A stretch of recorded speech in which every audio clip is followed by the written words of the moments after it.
Next bit of footwork is what's called the slide step. You can slide and step forward, you can slide and step back.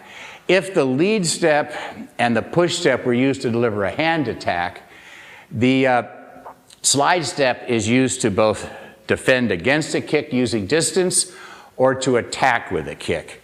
So the slide step is simply to take the rear foot, if I'm moving forward, slide up and then step. Now, here's what happens. Everybody always does the exact same thing. They slide up to where this foot is and then they go to there. What you want to do is you might slide up an inch. You might slide up 2 or 3. You might slide up more. All right? Sometimes you slide up to where that foot is. If I want to gain more distance, I slide through the foot. So I gain even more distance. I might want to do that with a kick. Now, anytime you're using a kick in a slide, you want to have the hand first. We'll get to that when we get to what's called the lead step and slide, which will be the next one.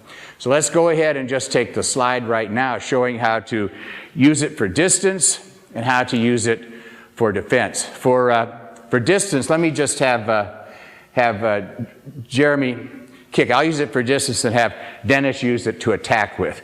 So from here, if Jeremy goes to kick and I slide back and he steps down, you see where that distance is? He can now renew that attack. One more time. Kick here.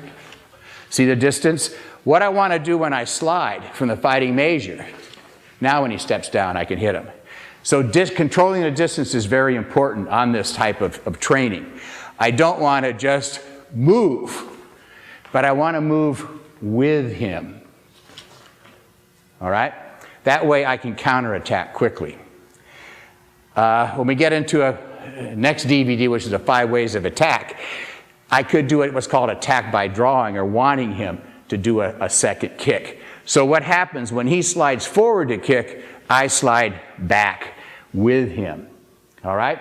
Now I'm going to have Dennis do the slide forward with a kick as an attack. So there from the fighting measure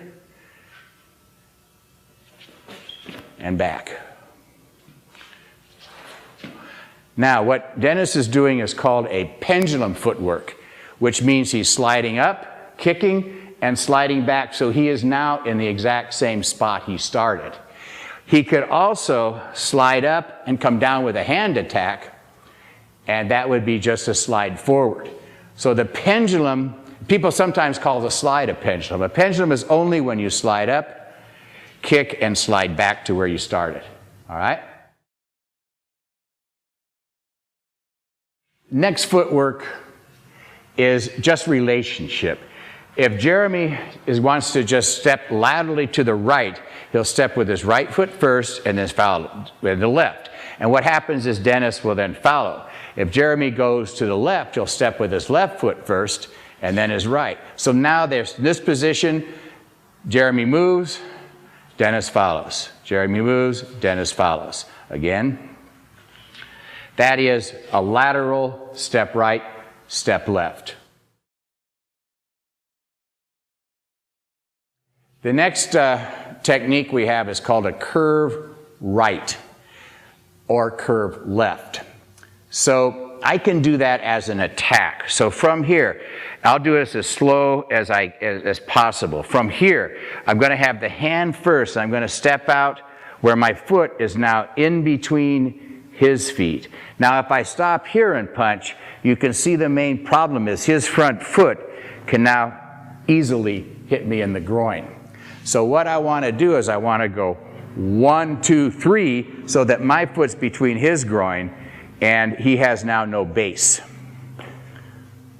So the idea would be from here, I attack here, boom, now there's no base and I can straight blast, kick, do whatever. I'm going to have Dennis do this more in a faster way later. Now, if he has his left hand forward, what I want to do is I want to angle with his power. If he's normally a karate man, a boxer, MMA guy, his right hand and his right leg are his power hand.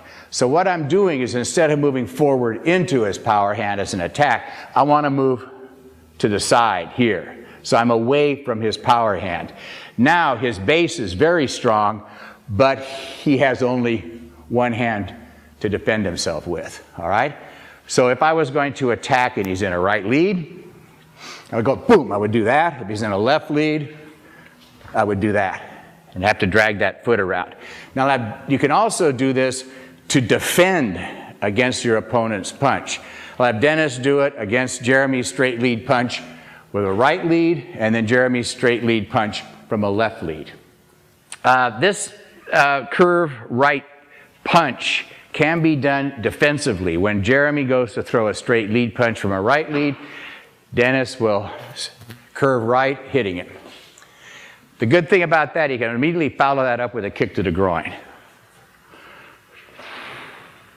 And whatever. Now, if Jeremy's in a left lead, nothing changes. He still does the exact same motion, except now he's to the outside.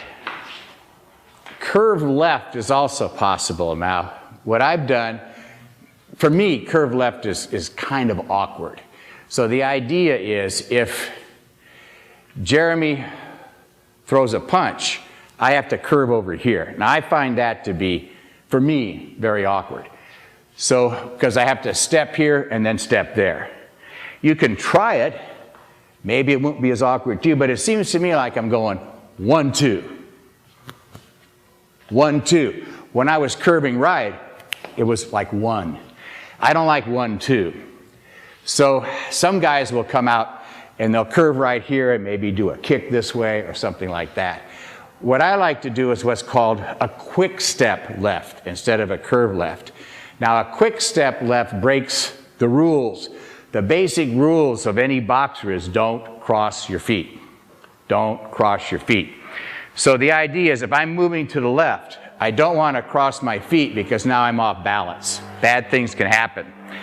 But if he goes to punch and I quick step, it's so fast I don't think it matters that much. So it's not a 1, 2 like that.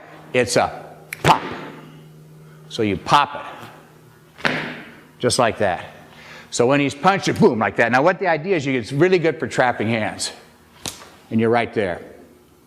One more time. Just like that. And it puts you in good positions for follow-ups. That is the quick step left.